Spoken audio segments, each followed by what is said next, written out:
Paz de Jesus, meus irmãos, espero que esteja tudo bem com vocês. Estamos aí para repartir mais uma palavra, né? Nesse tempinho difícil que a gente está vivendo, mas na expectativa de que em breve as coisas vão voltar ao normal, né? Quem sabe eu estou gravando algumas pregações até com uma antecedência, quem sabe até no tempo que você está ouvindo isso aí as coisas estejam mudando. É a nossa oração, é o que nós cremos aí em nome de Jesus. Sempre agradecendo os irmãos que têm feito a sua transferência dos dízimos, depósitos, né?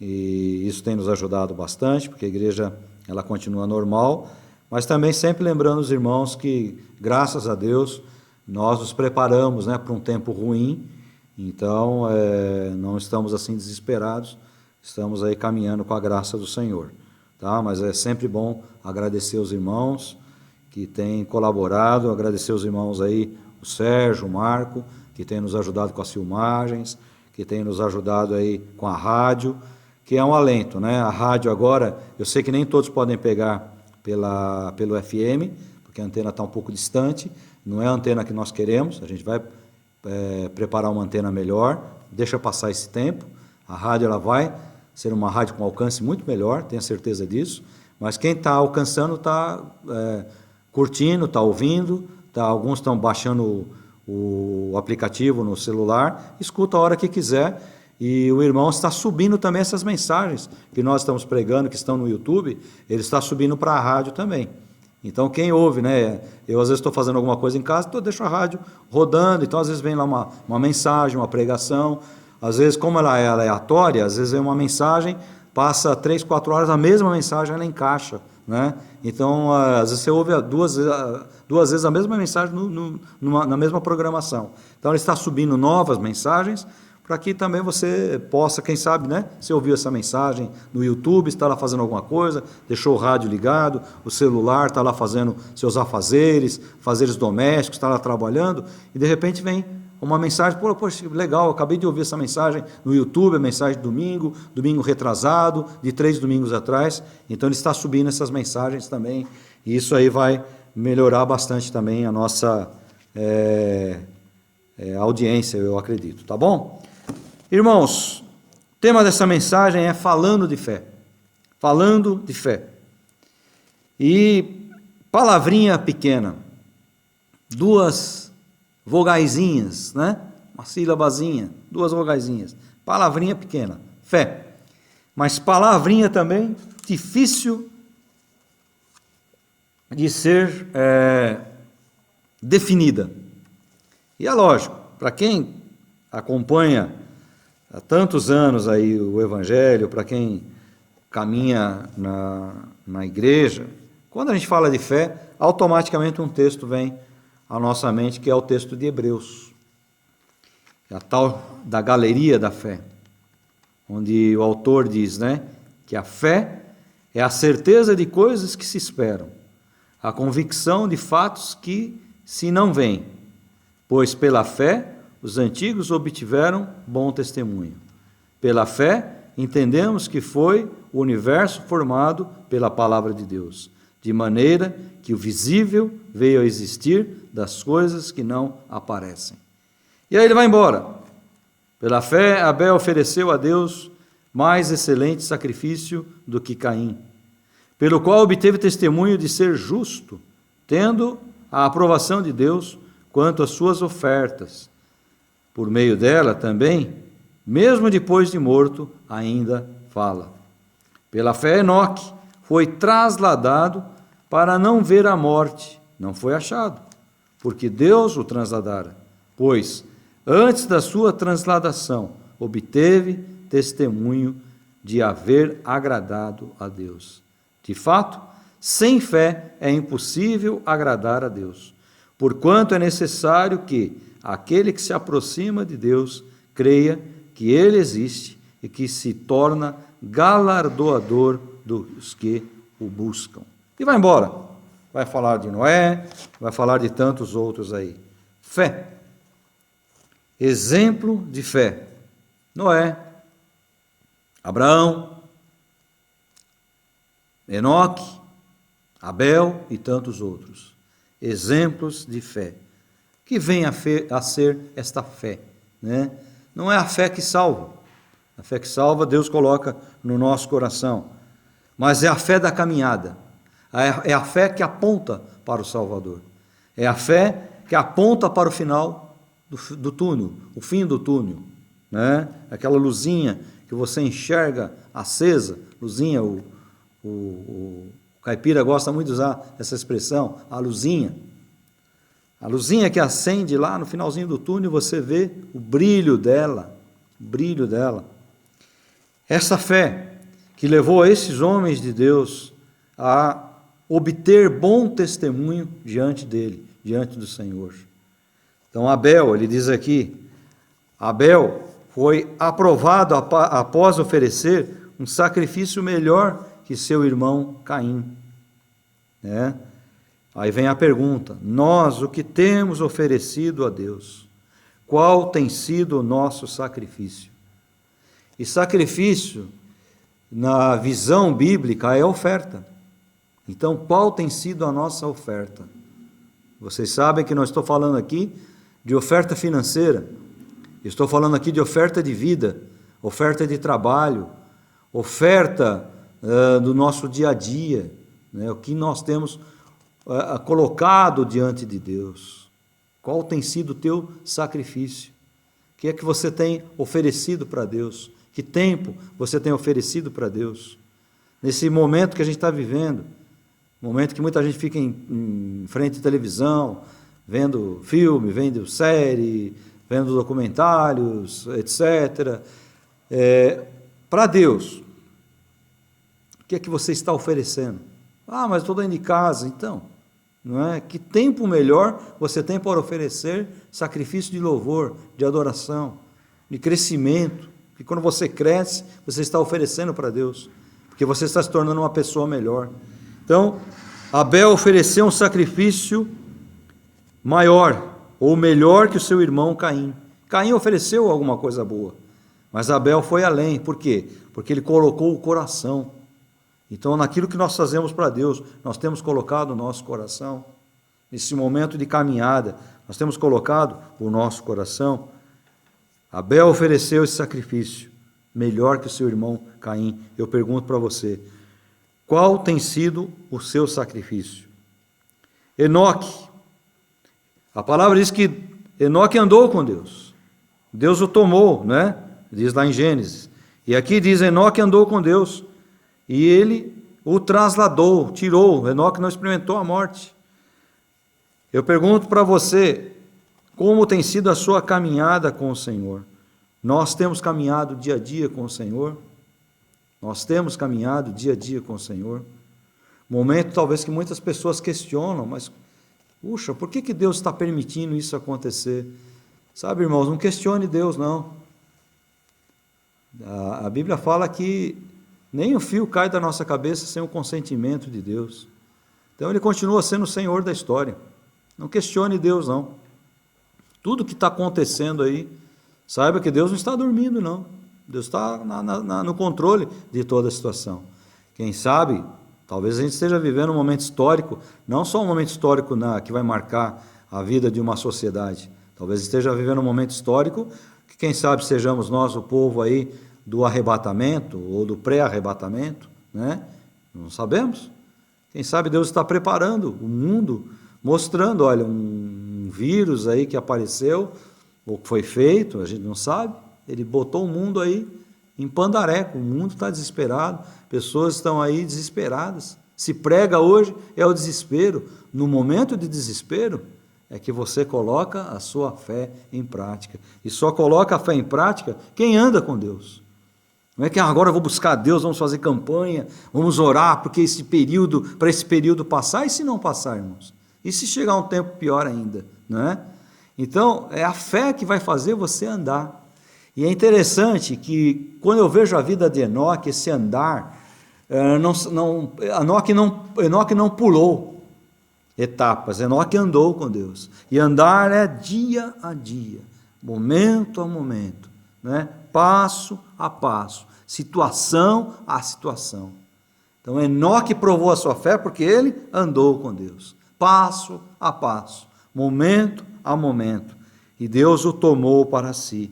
Então, nós estamos caminhando, como que nós temos caminhado, como tem sido o nosso dia a dia. Mas eu estou dentro de casa, tal. Eu repito, talvez seja o momento melhor que você tem para caminhar com Deus, para estar mais pertinho de Deus, para ter mais intimidade com Deus. Noé é um outro exemplo que ele dá aqui, foi o apregoeiro de uma geração, um homem justo, comprometido com a palavra que Deus revelou a ele. Teríamos nós a mesma fé que teve Noé de confeccionar aquele barco enorme? Nós estamos remindo o tempo falando da palavra de Deus, nós estamos aproveitando esse tempo sendo apregoeiros da palavra, ou seja, sendo mensageiros da palavra, porque Noé foi um mensageiro, foi um apregoeiro, no tempo dele, ele foi aquele que pregou, aquele que falou da palavra. Estamos nós aproveitando? Eu tenho falado, repetido que nunca alcancei tantas pessoas como tenho alcançado com as pregações nesse tempo agora. Tenho mandado a mensagem para parentes, tenho mandado a mensagem para conhecidos, para pessoas que eu tenho lá nos meus grupos de conversa, tenho repartido com muitas pessoas às vezes estão aí cambaleando um pouquinho na fé, porque é um tempo, irmãos, de apregoarmos. Como nos dias de Noé, uma mensagem que nós pregamos aí há alguns domingos atrás. Como nos dias de Noé, é o tempo que a gente está vivendo. Um tempo atrás estava carnaval, o povo pulando, brincando, achando que não tinha nada, que nós seríamos imunes a qualquer tipo de problema. Os políticos tendo culpa nisso aí, porque eles foram coniventes e incentivaram essa situação, mas alguns apregoeiros estavam aí dizendo, olha, vamos tomar cuidado, que a coisa vai chegar aqui. Então nós somos apregoeiros de uma palavra, de uma mensagem de esperança, de uma mensagem de salvação. Nós estamos usando esse tempo para isso? Estamos sendo como Noé, apregoeiros num tempo diferente, aqueles que pela fé estão construindo a arca? Muitos estão gostando da arca, Estão quietinhos lá dentro, poxa, daqui tá bom, tem comida, tem bebida, mas uma hora a arca, ela atraca em algum lugar. Uma hora você tem que descer da arca e vai se deparar com o mundo novamente. Não pensa que a arca vai ficar flutuando aí um tempo aí e você vai ficar lá dentro com comida e bebida à vontade. Uma hora ela vai atracar, ou uma hora a bebida acaba, a comida acaba, e você tem que sair da arca. Então, estamos sendo como Noé, temos vivido como Noé, vivido essa palavra, pregando, anunciando, e dizer de outros que ele vai citando nesse texto, Abraão, Isaac, Jacó, José, Moisés, cada um deles cumpriu a sua etapa, a sua missão. Meu irmão, meu amigo que está ouvindo essa mensagem, você tem uma missão nesse mundo, Todos nós temos uma missão, todos nós temos aí algo a cumprir nesse mundo aí, e a palavra é, como servos de Deus, nós estamos cumprindo a nossa missão, Estamos também nesse mundo para sermos exemplos de fé. As pessoas têm olhado para nós e têm encontrado em nós exemplos de fé, de confiança em Deus. Para cumprirmos uma missão, é importante que nós saibamos qual é essa missão. Você tem noção qual é a missão que Deus tem para a tua vida? Você tem noção daquilo que Deus preparou para a tua vida? Não importa a proporção. Se você olha, você acha que alguém está fazendo mais, alguém está fazendo o mesmo. Você tem que fazer aquilo que cabe a você. A Noé coube construir uma arca, preparar uma arca com seus filhos, e aquelas pessoas entraram, 8 pessoas que entraram para preservar a humanidade naquele tempo. A Enoque cumpriu andar com Deus. O testemunho dele foi alguém que caminhou com Deus. Então você tem a sua vida, a sua caminhada com Deus, o seu exemplo de fé, construir a sua arca, e é a sua missão, aquilo que Deus colocou para você fazer, como um servo dele. Seja grande ou pequeno aos olhos dos homens, aos olhos do mundo, isso não importa. Tá? Então, você tem a sua missão como igreja individual. Você está aí andando para lá e para cá, você é a igreja de Jesus. É a sua missão. Como igreja coletiva, que nós estamos fazendo pela igreja, como corpo de Cristo, né? Local, como igreja local, que nós estamos fazendo de prático nessa vida. Como cidadão no mundo, nós estamos no mundo. Qual tem sido a nossa conduta no mundo? Porque tem crente que acha que ele é crente e ponto final. Não cumpre as leis, não segue as leis, não está nem aí com o próximo. Quando a gente fala de cidadão, cidadania, não é só cumprir as leis, é o respeito pelo próximo, né? É respeitar as pessoas por aquilo que elas são, não julgar as pessoas. Tenho falado isso repetidamente. Deixa Deus julgar. Você seja testemunho, lance a palavra, faça a sua missão, cumpra a sua missão. No contexto humano, como nós temos agido, né? Os nossos julgamentos precipitados. Esses dias passaram um vídeo no grupo aqui dos homens da igreja, depois eu até divulguei mais esse vídeo, um vídeo bacana, de um garotinho que sempre ele chegava atrasado nas aulas, e eu acho que era um país aí, talvez do leste europeu. A compreensão que a gente tem assim, é que a pessoa quis filmar uma época em que tinha a tal da palmatória. O que era a palmatória? Quando você tinha algum tipo de desobediência no seu ambiente escolar, o professor ele tinha liberdade para bater uma reguinha ou uma varinha, né? Às vezes não para machucar, mas para você sentir um pouquinho do castigo, né? Ou tinha aquele castigo que você ficava de cara no canto da parede. Graças a Deus que a gente não tem mais isso hoje, mas o vídeo tratava disso. Um garotinho chegava sempre atrasado, então o professor chamava a atenção dele e dava lá uma palmatória, e era constante, né? Quase todos os dias ele tinha que receber lá umas palmadinhas, porque ele chegava atrasado e tinha que ser corrigido para servir de exemplo para os outros. E um dia o professor está com a bicicleta indo para a escola, também talvez quase um pouquinho atrasado, e ele vê esse garotinho, parece que levando o irmão, uma pessoa da família, numa cadeira de rodas, ou numa escola, num lugar, num atendimento. Isso não deu para ver direito no vídeo, mas esse garoto, por que ele chegava atrasado? Porque ele tinha esse compromisso diário, né? E aí, nesse dia que ele chegou e o professor viu ele fazer esse gesto, o professor abaixou a cabeça. Quando ele chegou atrasado, que ele procurou o professor para receber a palmatória, foi o professor, né, que deu a palmatória, e aí ele ficou sem saber o que estava acontecendo, e ele aplaude a atitude desse aluno, porque ele entende a situação que envolvia esse menino de chegar mais tarde. Então, o julgamento precipitado. Esse cara dorme tarde, acorda tarde, é responsável, quando na verdade era exatamente o oposto. Então, quantas vezes a gente faz esse tipo de julgamento? Né? A nossa missão nesse mundo aqui, julgamento precipitado, a nossa conduta como família, às vezes estamos isolados com os irmãos da igreja. Então, analisar qual tem sido a sua missão, o que Deus tem atribuído para você, qual tem sido a tua conduta de fé. Seja você fazendo o que Abel fez, oferecendo um sacrifício, seja você um Enoque andando com Deus, seja você um Noé tendo que construir durante anos aquela arca para que depois os animais pudessem entrar e as pessoas que foram alcançadas com a salvação. Então, como nós temos conduzido a nossa fé? Eu digo também muito isso, que nós somos privilegiados por Deus, porque nós vivemos um tempo que a gente conhece o alcance da história. A gente vive num tempo pós-cruz de Cristo. Não vivemos num tempo pré-cruz de Cristo, quando todas as coisas apontavam para Jesus como Senhor e Salvador. Nós vivemos um tempo que nós vimos entre aspas, né? Vimos através da Escritura, o Salvador surgir nesse mundo, se oferecer como sacrifício, morreu, ressuscitou, está à direita do Pai. Então nós somos um povo privilegiado. Temos a Escritura aqui, ó, né? Quantos povos viveram sem a Escritura? Quantos povos não tiveram acesso à Escritura, ou tiveram acesso a partes da Escritura? Hoje a Escritura tem alcançado povos aí que talvez a gente nunca imaginasse que iam ser alcançados.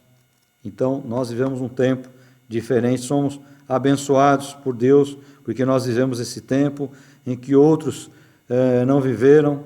Aqui a palavra de Hebreus diz, né, que alguns morreram, alguns não puderam experimentar.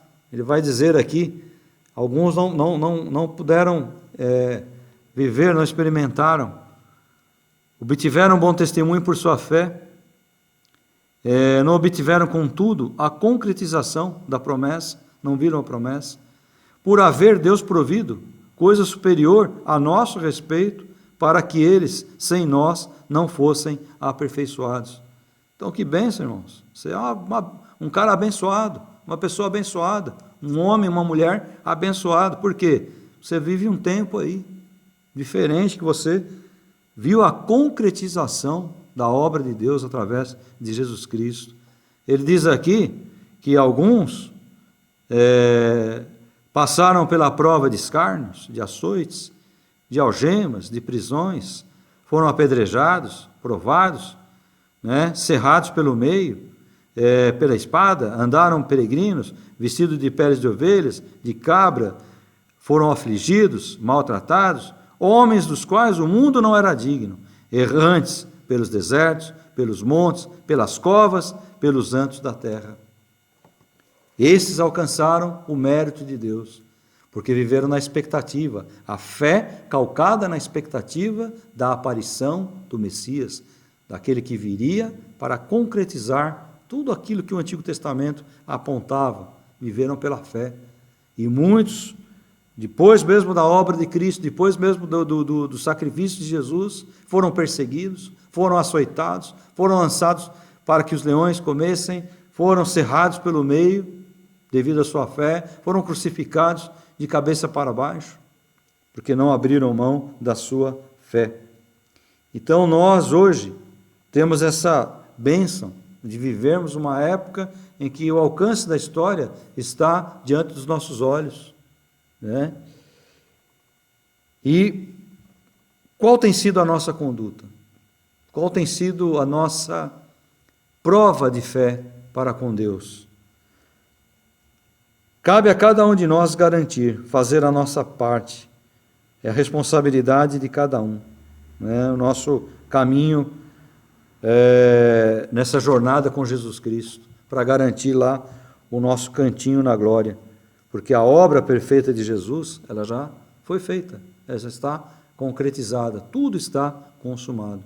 Nós estamos nesse mundo e nós olhamos para trás pela fé, como aqueles antigos olharam para a frente pela fé. Eles olhavam na expectativa e nós olhamos na concretização da fé. Olhamos para trás, eles olhavam para frente. Um dia virá o Messias.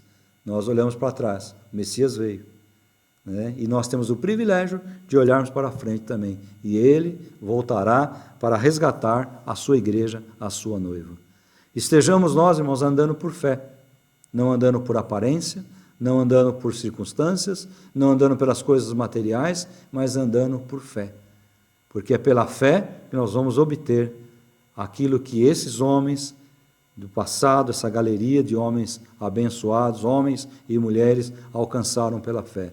É assim que nós vamos alcançar também, cumprindo a nossa missão, vivendo o nosso dia a dia, como Enoque caminhou, dia a dia, momento a momento, segundo a segundo com o Senhor. Que é assim que a gente quer caminhar, é assim que a gente tem que caminhar, é assim que nós queremos chegar até aquele dia maravilhoso, quando nós vamos estar na presença de Deus. Amém, irmão? Deus abençoe a tua vida, vamos orar. Pai Santo, amado, nós mais uma vez oramos pela tua igreja, oramos pela noiva de Cristo, e a nossa oração hoje é: Senhor, dá-nos fé, acrescenta-nos fé, acrescenta-nos, ó Pai, para que possamos caminhar dia a dia, momento a momento, na luta, Senhor Deus, firmados em Ti. Obrigado, Senhor Deus. Obrigado, ó Pai, por esses momentos que nós temos passado, ainda que distantes, fisicamente falando, presentes, ó Pai, na comunhão e na graça do Teu Espírito Santo. Abençoa a Tua igreja, abençoa o teu povo, abençoa a pátria brasileira, cuida de nós, Senhor, a oração que nós fazemos, em nome de Jesus. Amém. Deus abençoe a tua vida, irmão. Deus nos guarde, em nome de Jesus. Amém. Para complementar essa mensagem, eu queria ler uma crônica. As lutas de todos nós. Uma das mais discutidas questões que observamos nas Escrituras diz respeito às lutas e situações desconfortáveis das quais todos, crentes e não crentes, acabam passando. Não só o rei Davi, como relatado nos Salmos 41, 44, 46, 51, 57 e tantos outros salmos. Mas temos o exemplo de Jó, de Jeremias e até os discípulos de Jesus, que questionaram o Mestre, o Senhor Jeová, e a si mesmos, em pensamentos íntimos ou em pensamentos tornados realidade. Todos questionam o Criador com relação às lutas. Todos teimam em querer explicações lógicas e cabíveis para as lutas ou as aflições pelas quais passam nesta vida. Querem uma resposta de Deus, querem uma resposta do Senhor. Alguns querem uma resposta em especial, particular. E que esta seja satisfatória e propícia aos seus anseios. Eu entendo que muito do que nos acontece nesse mundo, muito mesmo do que nos acontece nesse mundo, jamais será explicado. Jamais poderá ser explicado ou compreendido pelas pessoas, por nós, os crentes.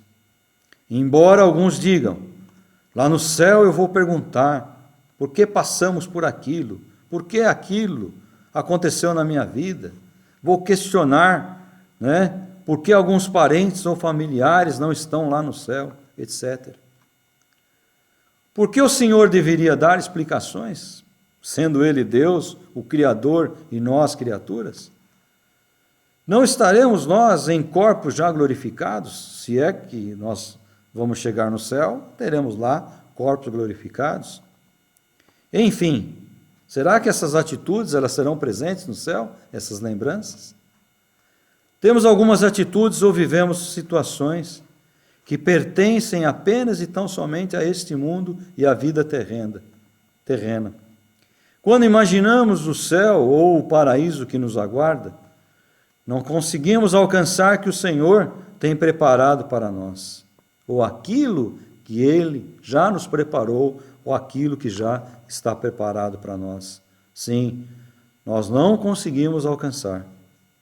Nós, os salvos, sabemos que algo tremendo nos aguarda, mas não temos a mínima condição de realmente, sequer, imaginar as grandezas a nós destinadas neste lugar. Agora, voltemos à nossa realidade. Idade avançada, dores, desemprego, perdas, decepções, enfim, uma série de situações que fazem parte do nosso dia a dia e são pertinentes a este mundo. Os exemplos que temos no mundo, na Bíblia, são de pessoas, servos e servas do Senhor, que passaram por lutas e perseguições, mas firmaram a sua fé no Mestre e nele descansaram. Descansaram suas expectativas e seus desejos no Mestre, buscando nele, Jesus, o verdadeiro refúgio e fortaleza. Como diz o salmista, Deus é o nosso refúgio, nosso amparo e fortaleza em todos os tempos, no tempo da tribulação. Daniel desceu à cova dos leões. Paulo foi açoitado e perseguido várias vezes. Sansão enfrentou a traição. Estevão morreu sob pedradas de seus inimigos. E Jesus teve um longo caminho até a cruz. E lá sofreu, e como homem sofreu muito. Somos diferentes destes e de tantos outros servos que passaram pelas perseguições servindo o Mestre? Ninguém é melhor ou pior. Somos todos iguais aos olhos do Senhor. Então cabe a cada um de nós servi-lo de todo o coração, de todo o nosso corpo, de toda a nossa alma. Esforce-se por aquele que deu a vida na cruz por você. Como diz a Escritura, nenhum trabalho é vão no Senhor. Deus abençoe a tua vida, em nome de Jesus.